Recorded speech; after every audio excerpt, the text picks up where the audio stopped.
I did want to continue our conversation about automation, right? Yep. We have Dynamo, we have macros, we have plugins, add-ins. I'm just going to keep this open-ended. Have you dabbled in Dynamo, macros, creating your own add-in that you felt that, I'm noticing that there's something that is being done repetitively? I could create an add-in myself and give it to our users so that they can, try to automate it. Yeah. Yep. My dislike for repetitive tasks led me quickly into Dynamo. Have not created my own add-in code-wise, but through Dynamo and certain packages like data shapes have essentially done my own add-ins, sort of. Dynamo has been huge for our company. I know that a lot of users would argue that it's hard to push content out to a company, but we've found multiple ways to do it. A few examples of where Dynamo's saved our company a lot of money. Being that we're multidiscipline, we at one point had a template for each discipline. So that was like 4 or 5 different templates. And we were still, we've been growing since I got here. Anytime there's a change to one, you have to change it in all 5. So upkeep time became a big problem, especially when I was getting 10 requests per week of different changes. You'd hold them all back. You'd end up with 200 requests after a few months. You're like, okay, now I got to go do 200 requests to 5 templates. And that, again, coming back to my brain type, was like, oh, nope, I think I'll just keep waiting on that a little bit longer. So I started looking in Dynamo for a solution and was able to build a graph that essentially allows me to have one template. Wow. The cardinal sin of having all this content in one template, which again I would argue isn't great typically, because you don't want people to start a project with a bloated template. But Dynamo allows me to have all this in one template, and then people in our company will start a project. They'll grab our bloated template with 5 disciplines in it, and then right at the front there's a splash screen in the project that's red. It says in very big letters, "Run this graph." And it's on their computers. I'll explain that in a second. They'll run it. It'll fire up a window, and then they can pick their discipline.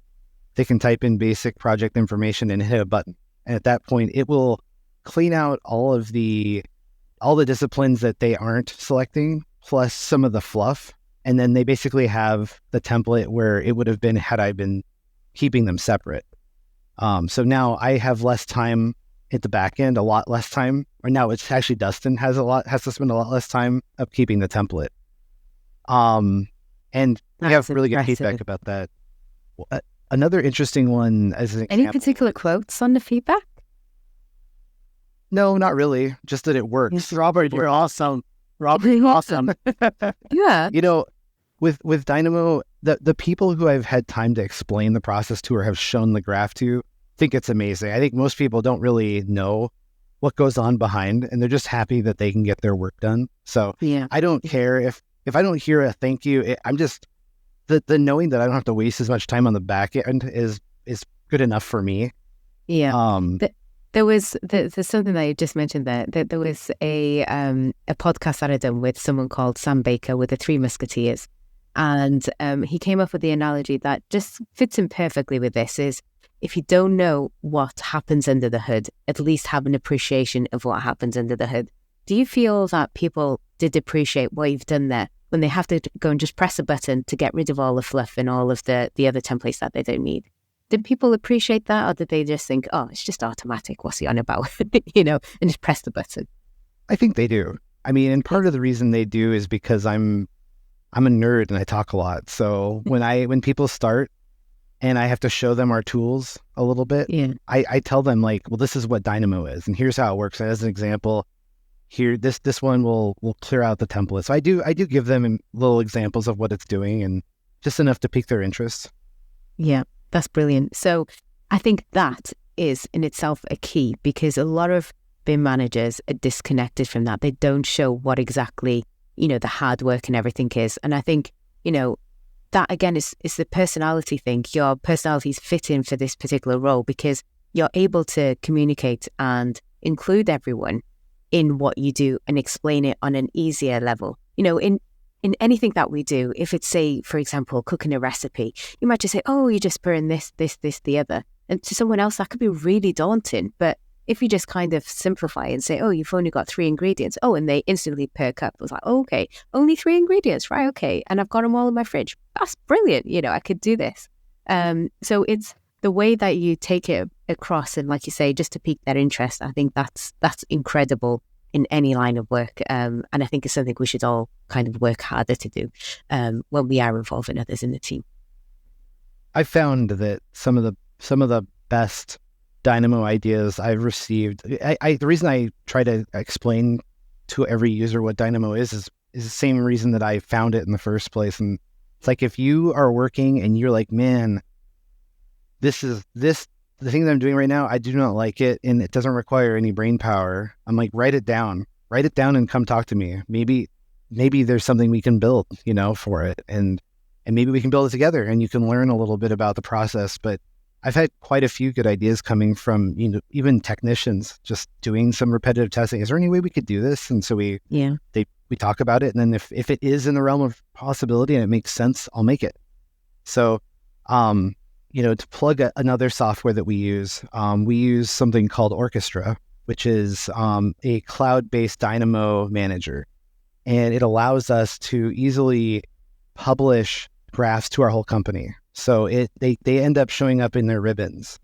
And so it's almost seamless as it can be in terms of deploying everything out to people. Really does, it's a game changer for us, because again, otherwise it would be manual batch copying all the files over, making sure everything's working. This works very seamlessly. So again, I can make changes right now, hit a button, and then within 10 minutes, everybody will have those changes. So it's really easy to implement new graphs and push them out to people.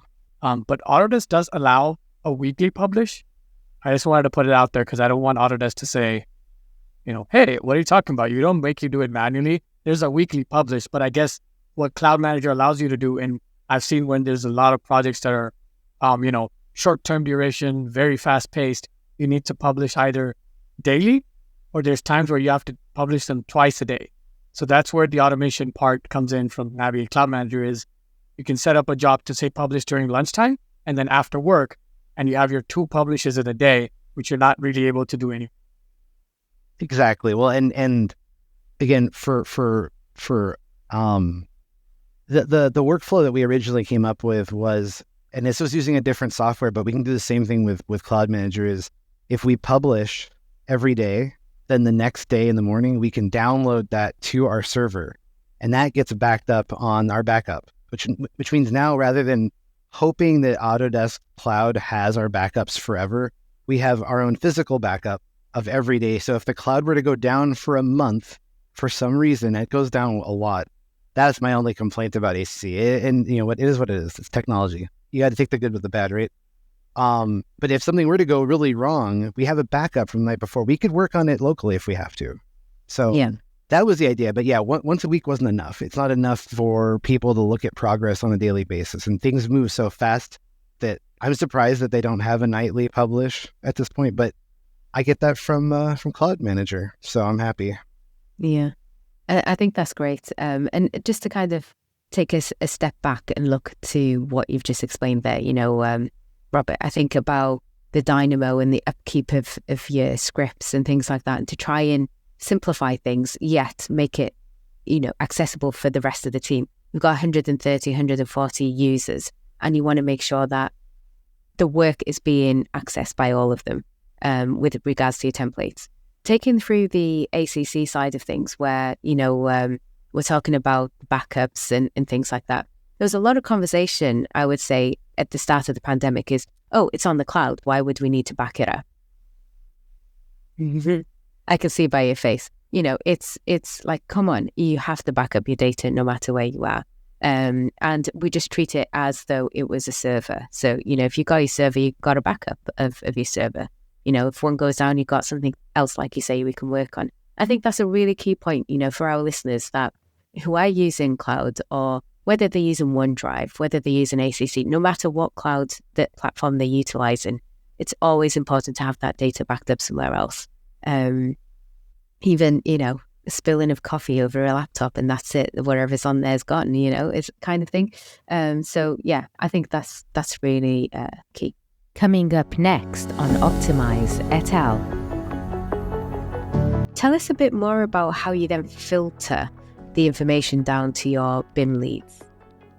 Yeah, so as, I haven't really mentioned that yet, but yeah, so the way that we've structured our organization is that I have Dustin, who's the assistant BIM manager. He reports directly to me, and then below us, at least in the chart, we have BIM leads, which are, we have one or two for each discipline and group. We have multiple groups in certain disciplines because, like structural, for instance, we have, I think, 4 or 5 different structural groups for different sectors. So each of them have a BIM lead.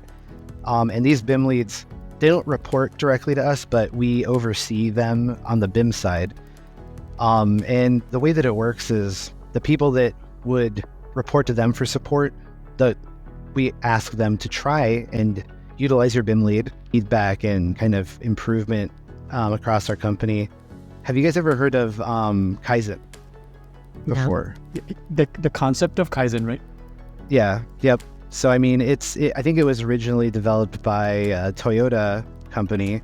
And the idea is that everybody in the company is working towards improving all the processes, and that every single employee has value. And one of the best kind of quotes or examples was that the CEO would often go talk to, people on the assembly line or even janitors, because they know what they're doing more than anybody else. And the improvement to an assembly line is not going to be done by like the top manager, because they don't understand all the little pieces going together. Intricacies, yes, yeah. And so when it comes to like the BIM workforce, like, sure, I know a lot. I've been doing this a long time, and my BIM leads know a lot, but they may not know what, for us, when we bring in a new person into BIM, they're called a technician, and they're doing red lines and some of the more basic stuff as they learn and develop as an employee. They're going to understand some of the annoyances of picking up red lines, more than anybody else would. And so we want feedback from them.